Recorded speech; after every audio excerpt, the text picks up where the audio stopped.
E aí, galerinha do ProEja 3, tranquilos? Bom, gravando esse vídeo aqui para a gente ter aí a nossa primeira aula assíncrona, né? Como eu expliquei lá no vídeo de apresentação do curso, nossas aulas serão assíncronas, mas dependendo aí da necessidade de vocês, né? Quando vocês preferirem uma síncrona, a gente tem também, tá bom? Fica aí a critério de vocês também. Aí vocês vão me falando se está funcionando ou não dessa forma e a gente pode modificar, beleza? Bom, então vamos começar a nossa aula de hoje falando sobre a teoria dos conjuntos, tá?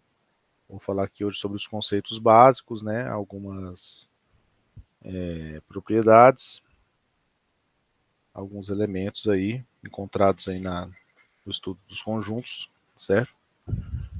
E na próxima aula eu postarei o primeiro questionário, né, na quarta-feira que vem, envolvendo essa matéria de hoje e da próxima quarta, ok? Bom, vamos aqui então ao nosso conteúdo. Vamos falar nesse vídeo sobre relação de pertinência e de inclusão. Bom, o conceito, né, a teoria dos conjuntos é a teoria matemática capaz de agrupar elementos. Então, qualquer agrupamento de elemento é chamado de conjunto. Dessa forma, os elementos, que podem ser qualquer coisa, números, pessoas, frutas, né, o elemento pode ser qualquer tipo de objeto, ou de número, né, ou de pessoas, são indicadas por letra minúscula, tá? Os elementos, então, são indicados por letra minúscula e definido como um dos componentes do conjunto. Então, como exemplo aí, nós temos o elemento A, ou a pessoa X, certo? Sempre usando letras minúsculas para representar os elementos do conjunto. Assim, enquanto os elementos do conjunto são indicados por letra minúscula, os conjuntos, né, que seriam aí os agrupamentos, são representados por letras maiúsculas e normalmente dentro de chaves, né, que são esses símbolozinhos aí. Além disso, os elementos são separados por vírgula ou ponto e vírgula. Por exemplo, aqui nós temos como exemplo o conjunto A, maiúsculo, né? Que é o conjunto, aí abre chaves, e dentro das chaves os elementos A, E, I, O, U. Né? Seria o conjunto das vogais, no caso. Né? Então é um conjunto com 5 elementos. Outra forma de representar o conjunto é pelo diagrama de Venn. Né? Na verdade tem um nome Euler-Venn, mas a gente fala mais diagrama de Venn. Onde os conjuntos são representados graficamente. Geralmente são circunferências, tá? Ou elipses, né? Pode ser mais oval também. E vocês podem ver aqui nesse conjunto aí, no caso, vocês têm o conjunto A e B, ó. A e B, né? E eles se encostam, vamos dizer assim, ó. Então, essa área aqui, onde o A e o B estão um sobre o outro, vão ser os elementos que pertencem tanto a A quanto a B, certo? Mais para frente a gente vai falar muito ainda sobre operações com conjuntos, né? Intersecção de conjuntos, união, etc. Bom, vamos falar agora sobre a relação de pertinência. Relação de pertinência é um conceito muito importante na teoria dos conjuntos. Ela indica se o elemento pertence ou não pertence ao determinado conjunto. Então, por exemplo, nós temos aí um conjunto D, que tem os elementos W, X, Y, Z. Logo, W pertence ao conjunto D. Então, esse símbolozinho aqui, ó, esse Ezinho redondinho aqui, ele significa pertence, tá? Ele vai ser uma relação entre elemento e conjunto apenas, tá? J não pertence ao conjunto D. Então você usou o Ezinho cortado, significa que não pertence, tá bom? Aqui tá na frente como é que se lê. Aqui está a linguagem matemática e aqui a linguagem normal, né? Temos também, além da relação de pertinência, a relação de inclusão. A relação de pertinência era uma relação entre elemento e conjunto. Já a de inclusão vai ser uma relação entre conjuntos, que pode ter o contido, o não contido, ou até ainda o contém. O contido é esse Czinho, né, meio achatado. O não está contido vai ser o mesmo Czinho cortado, né, parecido com o pertence e não pertence. E o contém vai ser o Czinho ao contrário. Então, por exemplo, temos aqui 3 conjuntos, A, B, C. O A tem os elementos A, E, I, O, U.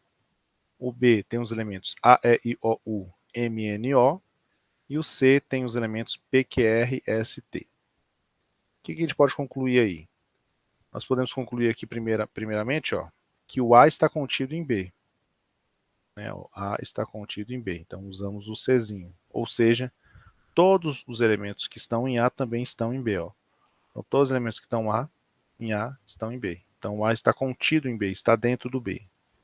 C não está contido em B, pois nem todos os elementos do C estão no B. Na verdade, nenhum, né? Nenhum elemento do C está no B. Mas se, por exemplo, 4 estivessem e 1 não, ele também não estaria contido. Tá? Para um conjunto estar contido no outro, é necessário que todos os elementos desse conjunto menor estejam no conjunto maior. Né? Aí aqui, uma outra leitura do A está contido em B é B contém A. Então a gente pode inverter aqui o B com A de lugar, só que aí o Czinho vai para o outro lado. Então B contém A, onde os elementos de A estão em B. Então é a mesma ideia, tá? Você pode falar que um conjunto está contido no outro, ou o conjunto maior contém o menor. Beleza? Aí temos aqui uma definição, né, que é a de conjunto vazio, que é o conjunto que não possui elementos. Né? Mas como é que a gente apresenta um conjunto que não possui elementos? Porque a gente viu aqui em cima, aqui por exemplo, um conjunto a gente põe entre chaves e põe os elementos aqui dentro. Se ele não possui elementos, a gente pode colocar aqui uma chave abrindo e fechando, né?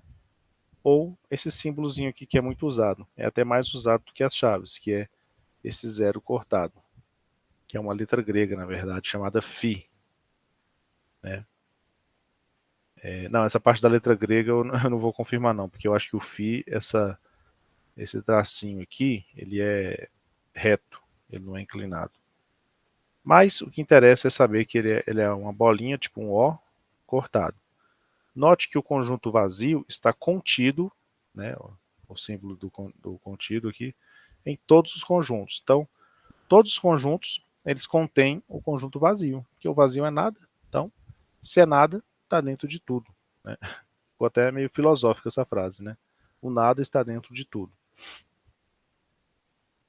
Aí aqui, aqui ficou um erro aqui, pessoal. Que era da outra aula que acabou ficando. Cadê os... Não, eu acho que é porque eu vou parar por aqui mesmo a aula de hoje, porque o próximo tópico é sobre subconjuntos, né? Operações entre conjuntos. Então, vamos começar de leve, apenas aqui com essas definições aqui, tá bom? Então, com isso a gente chega aí ao fim da nossa aula, tá? Aqueles outros slides lá eram do Proeja 4 que acabou ficando aí, né? Porque eu editei um em cima do outro. Tá bom? Aí na próxima aula, então, na quarta-feira, eu solto a próxima videoaula, que é ainda tratando sobre teoria dos conjuntos, certo? Porém, falando agora sobre subconjuntos, né, e operações com conjuntos. E já solto o primeiro questionário, e como eu expliquei no vídeo, né, ele vale 2 pontos e também vale essas presenças das aulas para trás, tá bom? Então façam os questionários, pessoal, não deixem de fazer, e qualquer dúvida, né, vocês sabem como entrar em contato comigo, tá bom? Então, é isso, gente. Vamos finalizando aqui a aula e até mais. Valeu!